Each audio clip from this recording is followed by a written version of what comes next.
Have you ever felt like you were thrown into a situation without clear leadership, direction, or maybe even purpose?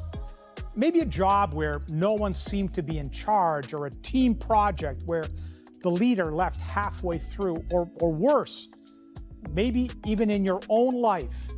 Sometimes you feel like you're all by yourself, like you were handed the wheel, but no one ever taught you to drive. That's the kind of world we step into when we open the book of Judges. This book in the Bible, buried deep in the Old Testament, is one of the most raw, gritty, and emotional, real books you'll ever find. It reads less like a sacred hymn and more like a true crime documentary or a cycle of epic failures, and yet it's deeply human. It speaks to the real world in a way that might surprise you. The book of Judges covers the period of Israel's history after the death of Joshua and before the rise of the monarchy of King Saul.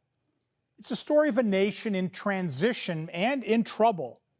You see, the Israelites, well, they were supposed to possess the promised land. They were to live under God's rule.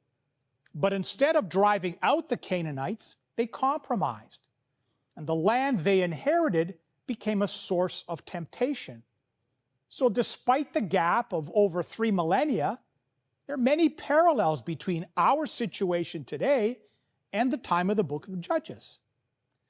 The land of Canaan, the land God had promised to give his people, where they were now living intermingled with other nations, was a mixture of those that were believers and pagan people.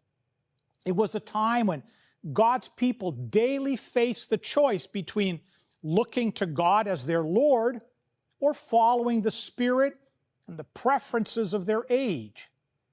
It's mainly the story of how they failed in this task, how they constantly turned from a knowing, loving, and obeying God to do that which was right in their own eyes.